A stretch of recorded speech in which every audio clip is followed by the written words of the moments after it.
I'm Maddie. And I'm Katie, and we chose to do our video on the subject of milk magic. Dairy and dairy making have long played an extremely important role to the daily lives of the Irish. Economically, cows in particular were not just the lifeline and primary source of income for many Irish families, but they could also cause an individual to rise or fall in social rank or position based on how many cattle they actually owned. And because of this great importance that cows and their milk and butter held to the well-being and livelihood of many families, there were subsequently a multitude of beliefs and superstitions surrounding them. In particular, the holiday of May Day, also known as Beltane, which begins on the sunset of April 30th and ends on the sunset of May 1st, was of great importance in the Irish calendar and involved many superstitions. While specific traditions may vary from region to region, one common belief practiced was to refrain from churning butter or making milk for the duration of May Day. The reason behind withholding from making butter on this day stems from the belief that one's luck for the rest of the year concerning dairy making would all come from this day, as well as the idea that one's neighbors may try to steal your supply of butter or milk. In fact, there was a multitude of ways one could go about stealing butter or milk. It was believed that the point where 3 streams or rivers meet was a prime place to steal butter, as the frothy water could resemble the froth in milk.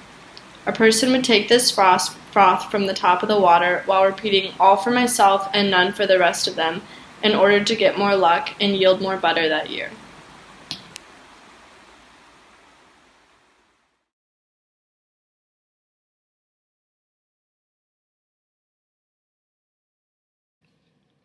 Neighbors would also try to steal luck from one another by climbing onto the neighbor's roof and collecting smoke from the chimney.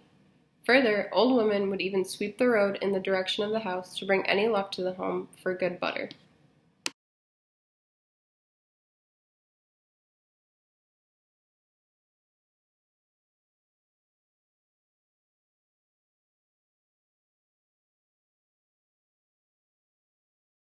On May Day, people were extremely suspicious of anyone outside of the household, including neighbors and strangers, as they believed that on this day people would try to steal their butter.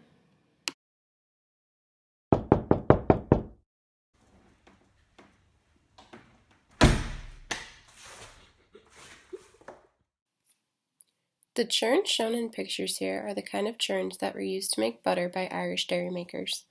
They were operated by turning the crank on the side so that the cream inside would be whipped and eventually turn into butter. These churns could hold about 5 or 6 liters of cream, which could make about 10 pounds of butter. Farmers also used earthenware bowls to make butter. The bowls would be placed in cold water and milk would be put inside the bowl. When the water evaporated, it removed the heat from the milk and it eventually turned into butter. Since most butter making was done in the hot summer months, it was very easy for this milk to spoil during the butter making process. As a result, Irish butter often included a lot of salt to keep the milk from spoiling.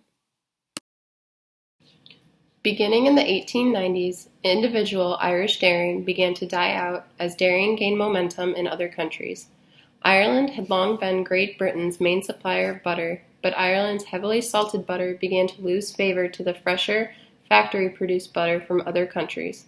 As a result, Irish butter began to lose value, and since farmers could not individually keep up with the competition they faced from dairying factories in Germany, France, and Denmark, the rise of cooperations began in Ireland.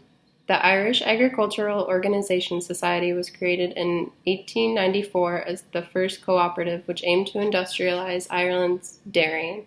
The rise of these co-ops was also the end of milk magic in Ireland. When making our video, we thought it would be most important to focus on highlighting the different superstitions many Irish had because of the importance of cows and dairy making in their daily lives. We both shared responsibilities for videoing as well as reenacting, and we both researched different images that would support our video. A couple challenges we faced were deciding which May Day superstitions to highlight, as well as finding information on the holiday of May Day itself, due to the fact that it wasn't around for an extremely long time. And we found this assignment to be very helpful in gaining a better understanding of May Day, as well as the importance of dairy and dairy making in the daily Irish life. And we also gained a greater appreciation for the practices and beliefs of some of the ancient Irish life.